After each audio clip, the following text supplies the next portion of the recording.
इस वीडियो में हम बात करेंगे 2022 की फिल्म बर्गेन के बारे में, जो बर्गेन नाम की एक सिंगर की सच्ची कहानी पर आधारित है। बर्गेन टर्की की एक मशहूर सिंगर थी जो औरतों के खिलाफ हिंसा की एक सिंबल बन गई और दुनिया में उसने नाम के साथ साथ इज्जत भी कमाई। Hello and welcome to 90 Production Films and Music. I am Dikshant and this is Inside a Movie. 1965 में बेल्गिन नाम की लड़की मर्सीन इलाके में रहती थी और उसके पिता जानते थे कि उसे म्यूजिक में दिलचस्पी है। पर जिस दिन उसके पिता ने उसे एक मैंडोलिन दिया, उसी दिन उसकी माँ उसे लेकर उस जगह से दूर जाने लगी। वो अपनी बेटी को लेकर अपने दूसरे बच्चों से अलग हो गई और अंकारा आ गई, जहाँ एक पुराने से घर में बेल्गिन ने अपनी माँ के साथ रहना शुरू किया। उस घर में भी बेल्गिन को म्यूजिक सिखाया गया। वो गाना सीख कर खुश तो थी, पर चाहती थी कि उसके पिता भी उसका गाना सुने। वक्त गुजरा और बेल्गिन को अपनी कला दिखाने का मौका मिला।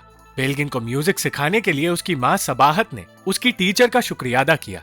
वो टीचर जानती थी कि बेल्गिन की आवाज को कोई नजरअंदाज नहीं कर सकता और ठीक उस वक्त बेल्गिन ने बताया कि उसे म्यूजिक स्कूल में एडमिशन मिल गया है। ये खुशखबरी वो अपने पिता को भी देना चाहती थी, पर यह बात सबाहत को अच्छी नहीं लगी। फिर भी चिट्ठी लिखकर ये बात बेल्गिन ने अपने पिता को बता दी। म्यूजिक स्कूल में पढ़ते हुए 1 साल गुजर गया और बेल्गिन उसी स्कूल में रहने लगी। उसे प्रैक्टिस करने का मौका नहीं मिलता था क्योंकि उसे स्कूल के चेलो का इस्तेमाल करना पड़ रहा था। एक दिन उसे एक चेलो नजर आया जिस पर बेर्गन लिखा हुआ था, पर उसके पास उस चेलो को खरीदने के पैसे नहीं थे। उसने सबाहत को बताया कि उसे चेलो की सख्त जरूरत है, वरना वो स्कूल में कुछ नहीं सीख पाएगी। बेल्गिन ने कहा कि वो खुद काम करके कमाना चाहती है, पर उसे काम करने की इजाजत नहीं मिली। उसे समझाते हुए सबाहत ने उसे सब्र रखने की सीख दी और कहा कि वक्त आने पर उसे वो सब कुछ मिल जाएगा जो उसे चाहिए। मगर बेल्गिन रुकी नहीं और एक पोस्ट ऑफिस में काम करने लगी। एक रात वो अपने दोस्तों के साथ एक क्लब में गई जहां उसे स्टेज पर गाने के लिए कहा गया और बेल्गिन की आवाज सुनकर वहां मौजूद हर इंसान हैरान हो गया। उन लोगों में से एक था अब्दुल्ला, जिसकी नजर बेल्गिन से हटी नहीं। देर रात जब वो घर लौटी तो सबाहत नाराज हो गई क्योंकि बेल्गिन सबाहत के क्लाइंट के कपड़े पहनकर एक क्लब में गई थी और तब बेल्गिन ने बताया कि उसे पहली बार एक सेलिब्रिटी होने का एहसास हुआ और वो लोगों की तालियों को कभी भूल नहीं पाएगी। उस रात के बाद अब्दुल्ला हर रोज बेल्गिन के पास एक चिट्ठी देने आने लगा और एक दिन चिट्ठी देते हुए उसने बेल्गिन को डेट पर बुलाया।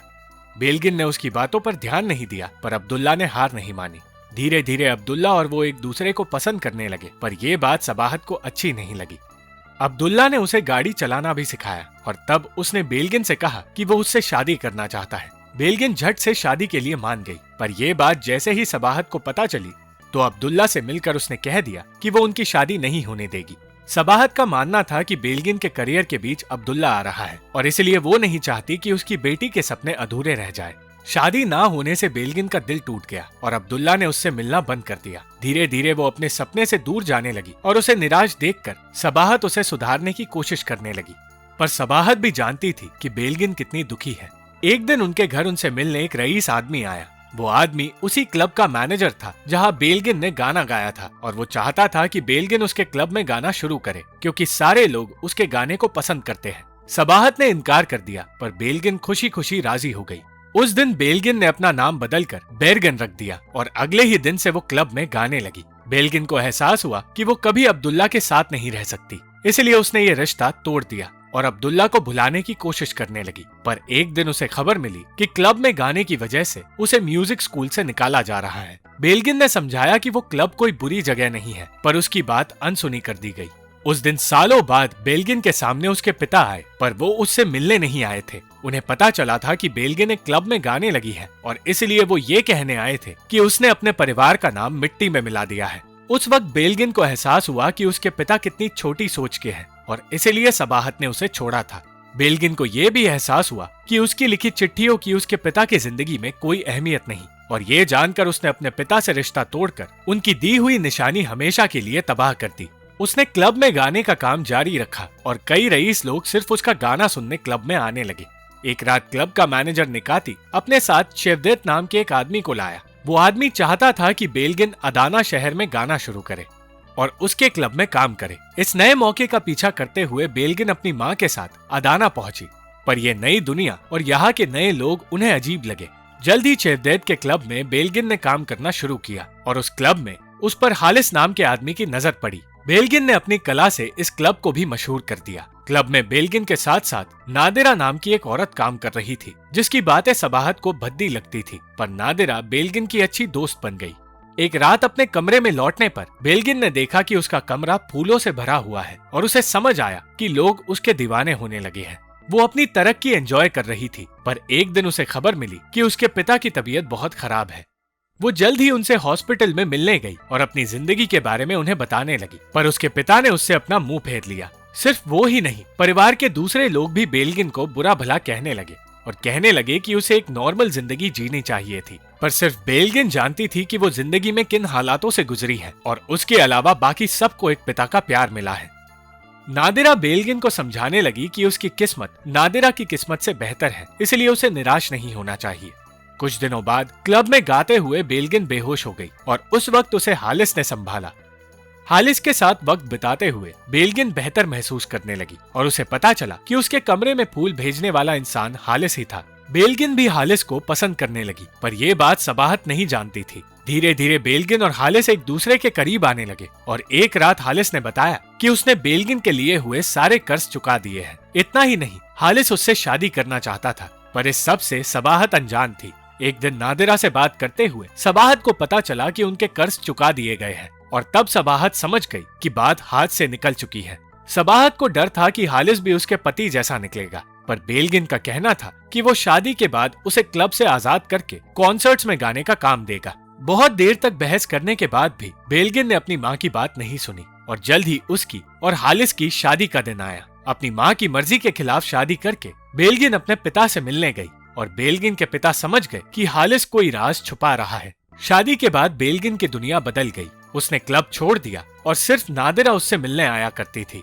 वो अपनी माँ से भी दूर हो गई और बेल्गिन का म्यूजिक से नाता टूटने लगा। वो दिन भर अपने घर में बिना कुछ किए बैठी रहने लगी।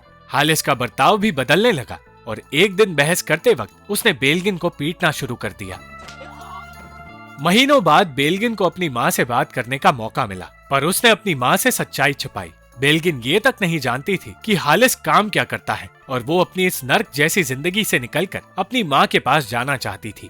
यही बात जब उसने हालिस से कही तो उसे अच्छा नहीं लगा और उसने बेल्गिन को इतनी बुरी तरह पीटा कि वो हिल भी नहीं पाई। अगली सुबह सबाहत बेल्गिन से मिलने आई, पर जब वो उससे मिल नहीं पाई तो सबाहत हालिस से मिलने चली गई। सबाहत को हालिस के एक जुआरी होने का सच पता चल गया था और उसने वादा किया कि अगर बेल्गिन को उसने चोट भी पहुंचाई तो हालिस को पछताना पड़ेगा। मगर हालिस के धमकाने पर सबाहत को अपने घर लौटना पड़ गया। नादिरा जानती थी कि चेवदेत ने पैसों के लिए बेल्गिन को हालिस को सौंपा है और इसलिए वो उसे बद्दुआ देने लगी। दूसरी ओर पहली बार हालिस बेल्गिन को घर से बाहर लेकर आया। उस वक्त बेल्गिन को गाने का मौका मिला और हालिस के डर को नजरअंदाज करके उसने दुनिया को अपनी आवाज फिर से सुनाई। मगर ऐसा करना उसी के लिए भारी पड़ गया। हार मानकर वो नादिरा के पास चली गई, जिससे बातें करते हुए उसे पता चला कि हालिस पहले से शादीशुदा था और उसके 2 बच्चे भी हैं। ये जानकर कि वो एक जाल में फंस चुकी है, बेल्गिन टूट गई। उसने हिम्मत जुटाकर अपना घर छोड़ दिया, जिसके बाद उसे एक नए और बेहतर क्लब में काम मिल गया। अपने गम को वो गाने के जरिए बयां करने लगी और फिर एक रात सबाहत ने बताया कि उसके पिता की मौत हो गई है। सबाहत और बेल्गिन वापस अपने घर मेर्सीन में लौटे, जहां अपने परिवार के साथ उन्होंने बेल्गिन के पिता को आखिरी बार अलविदा कहा। अचानक वहां हालिस आ पहुंचा और बेल्गिन को वापस घर आने के लिए कहने लगा। बेल्गिन उसकी बातों में फंसना नहीं चाहती थी, पर जब हालिस ने कहा कि बेल्गिन के पिता चाहते थे कि वो दोनों शादी कर ले, तो बेल्गिन एक बार के लिए उससे मिलने के लिए मान गई। कुछ दिनों बाद वो उससे मिलने गई और तब हालिस अपने दोस्तों के सामने भोला बनने का नाटक करता रहा। गुस्से में जब बेल्गिन वहां से निकलने लगी तो उसने ये कहकर उसे रोक दिया कि वो दुनिया को उनके प्यार के बारे में बताना चाहता है और इस बार उसके साथ सबके सामने शादी करना चाहता है। बेल्गिन फिर से उसके झांसे में आ गई और उसने हालिस से शादी कर ली। उसके इस पागलपन को सबाहत समझ नहीं पाई और अब वो चाहकर भी बेल्गिन को बचा नहीं सकती थी। शादी के बाद पहले तो सब कुछ ठीक चला और इस बार जब बेल्गिन ने बच्चों की बात की तो हालिस बहुत खुश हुआ। पर फिर बेल्गिन ने देखा कि हालिस बच्चों के साथ कितना बुरा बर्ताव करता है। इस बारे में बात करने पर हालिस ने फिर अपना असली रूप दिखाया और जंगल के बीचों बीच बेल्गिन के साथ बदसलूकी करने लगा। बेल्गिन की जिंदगी फिर से नर्क बन गई और उसे फिर से घर छोड़कर जाना पड़ा। वो अब अपनी बहन के घर चली गई, पर उसे ढूंढते हुए हालिस उस घर में भी आ पहुंचा। उसका गुस्सा इस कदर फैला कि उसने सबाहत का ही घर जला दिया। और बेलगिन को शहर छोड़कर दूसरे इलाके में जाना पड़ गया। उसने फिर से एक नई दुनिया बसाने की कोशिश की, पर हालिस हर जगह उसका और सबाहत का पीछा करता रहा और एक रात वो हुआ जिसका अंदाजा किसी को नहीं था। बेलगिन के चेहरे पर एसिड फेंकी गई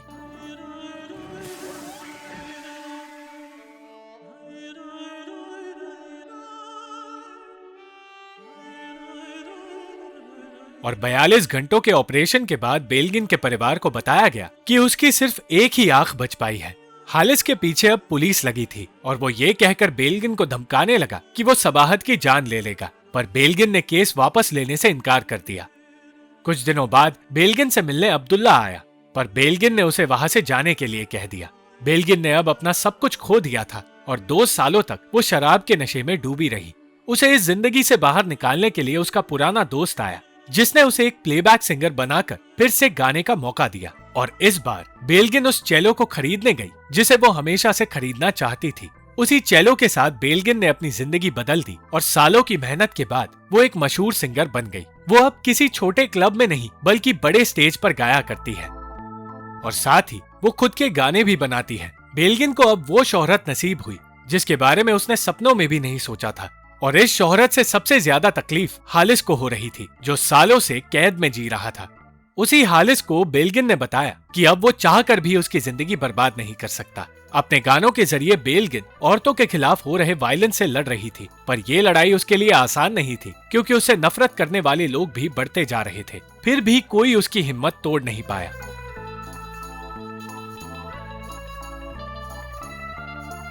अब्दुल्ला फिर से बेलगिन से मिलने आया और बेलगिन से माफी मांगने लगा। बेलगिन ने उसे तो माफ कर दिया, पर वो खुद को अपनी गलतियों के लिए माफ नहीं कर पाई। सबाहत भी खुद को अपनी बेटी की तकलीफों के लिए जिम्मेदार मानती थी। दूसरी ओर हालिस हर किसी से ये कह रहा था कि बेलगिन ने उसकी जिंदगी बर्बाद की है। उसी रात अचानक बेलगिन के सामने फिर से हालिस आ गया। वो शराब के नशे में उसके सामने रोने लगा और उसे घर ले जाने की बातें करने लगा, पर इस बार बेलगिन ने बिना डरे उसे वहां से जाने के लिए कह दिया और उसे लगने लगा कि हालिस ने उसका पीछा छोड़ दिया है। मगर वो रात बेलगिन की जिंदगी की सबसे डरावनी रात थी, क्योंकि हालिस फिर से उसके पीछे आ गया और उसने सबाहत को गोली मारकर बेलगिन की जान ले ली। सबाहत तो जिंदा बच गई, पर उसके पास जिंदगी में पछतावे और अपनी बेटी की कब्र के अलावा कुछ नहीं बचा और उसने अपनी बची हुई जिंदगी बंद दरवाजे के पीछे बिताई। हालिस फरार हो गया और जर्मनी में जाकर रहने लगा, जहां उसे सिर्फ 7 महीनों की सजा देकर रिहा कर दिया गया। Thank you for watching this video. अगर आपको ये वीडियो पसंद आई तो इस वीडियो को लाइक, शेयर और इस वीडियो पर कमेंट जरूर करें और इस चैनल को सब्सक्राइब करना मत भूलना।